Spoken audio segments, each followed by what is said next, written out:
No one expected December to matter this much. The MotoGP postseason is supposed to be quiet.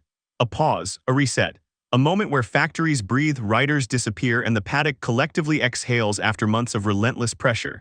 But this winter something felt different, almost uneasy, as if the silence itself was hiding a deeper movement.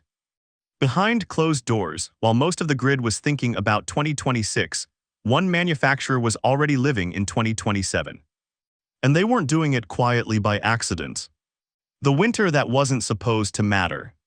What unfolded in early December sent a subtle shock through the paddock, not because of lap times, not because of flashy photos, but because of intent. Honda HRC had made a decision that went against tradition, patience, and even logic in the eyes of some rivals. Instead of waiting for the new 850cc regulations to creep closer, Honda chose to accelerate, aggressively. Reports suggested that while competitors were still closing their garages, Honda engineers were already unpacking something radical. A parallel project, a future machine, a prototype not designed to win tomorrow but to survive what comes after. Inside the paddock, the reaction was mixed. Some saw desperation, others saw clarity. Because Honda wasn't chasing headlines, they were chasing time. And time in MotoGP is the one resource no factory ever truly controls. But this wasn't even the most surprising part. What truly raised eyebrows was where Honda chose to begin. The test no one was meant to see. Malaysia, Sepang, a private setting, no cameras, no spectacle. Just data. According to multiple journalists, Honda conducted a discreet 2-day private test with a machine that looked familiar and completely unfamiliar at the same time. The bike wasn't a full 2027 monster. It was something more calculated. A simplified platform, sleeker aerodynamics, no ride height devices, no unnecessary complexity. This wasn't about speed. It was about understanding. At the center of this operation was Takaki Nakagami, a rider many assumed was quietly approaching the final chapter of his MotoGP career. Instead, he was handed one of the most sensitive development roles inside the factory. Nakagami wasn't there to impress. He wasn't there to fight for a seat. He was there to feel the bike, to interpret its behavior, to translate raw feedback into something engineers could build upon. Insiders claimed Honda deliberately stripped away performance variables. No ride height systems meant no shortcuts, just pure mechanical balance, just fundamentals. Some mechanics whispered that Honda was trying to relearn MotoGP from the ground up. Others believed something else entirely. They believed Honda no longer trusted its own recent philosophy. But even Nakagami's role came with an expiration date. And Honda already had the next name lined up. A changing of the guard inside Honda. Midway through 2026, the project is expected to change hands. The rider scheduled to take over the 2027 development program is Alex Espargaro, a figure known less for raw results and more for precision, honesty, and relentless feedback. Within the garage, this choice made perfect sense. Alex has built a reputation as a rider who feels everything, who questions everything, who isn't afraid to challenge engineers when something doesn't add up. Exactly the kind of personality Honda needs if they want to avoid repeating past mistakes. But this transition also reveals something deeper.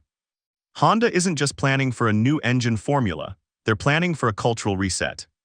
Running two timelines at once, fighting in the present while building the future, creates tension. Riders feel it, engineers feel it, even management feels it. And when resources are split, so is belief. While Honda quietly laid foundations for tomorrow, another storyline was unfolding far more publicly. A rider stepping into MotoGP with dreams that felt almost dangerous to say out loud. Toprak's dream and the clock against him. I want to fight Marc Marquez. The words didn't sound arrogant, they sounded inevitable. Toprak Razgatlioglu is entering MotoGP at 29 years old, an age that brings experience, confidence, and pressure. He arrives as a multiple-time world superbike champion, a rider shaped by winning, dominance, and expectation. But MotoGP doesn't care about past trophies. Toprak knows that. He also knows the clock is already ticking. A 2-year contract, 1 season to learn, 1 season before judgment begins. Insiders often call it barber mode, the moment where patience disappears and results become mandatory. What makes this transition more complex is not speed, it's identity. In Superbike, Toprak measured himself through lap times, through victories, through control. In MotoGP, he's being forced to unlearn that instinct, to stop staring at the monitor, to accept small gains, to accept being unhappy even when the team is smiling. That internal conflict between ambition and reality may be his greatest challenge. And the machine he's inherited doesn't offer easy answers. Learning to lose on a Yamaha. The Yamaha M1 he's riding is not a finished product. It's a V4 in development, a bike still searching for its character, still demanding patience from riders who rarely enjoy giving it. Yamaha knows this, the engineers know it, and deep down Toprak knows it too. This isn't about instant glory, it's about absorption, learning unfamiliar circuits, adapting to MotoGP's rhythm, understanding how races unfold differently compared to Superbike. There is one quiet advantage though. Pirelli tires. For the first time, Toprak enters a premier-class environment with something familiar under him, something he trusts, something that reduces the unknowns. Inside the garage, comparisons are unavoidable. Fabio Quartararo remains the reference, the benchmark, the rider who defines what the Yamaha can and cannot do. Toprak doesn't frame it as rivalry, not yet. He frames it as education. But even as he speaks humbly, insiders suggest his goals extend far beyond learning, because there's another name he keeps circling. A shadow that defines this era. The shadow everyone chases. Marc Marquez is more than a competitor. He's a standard.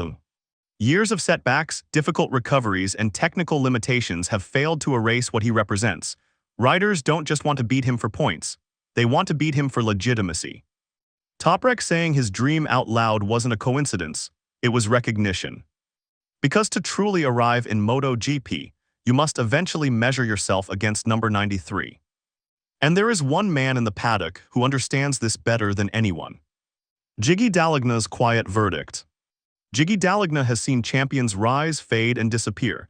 He's seen confidence collapse under pressure. He's seen winning riders forget how to fight. But when asked about Marc Marquez, his perspective was different.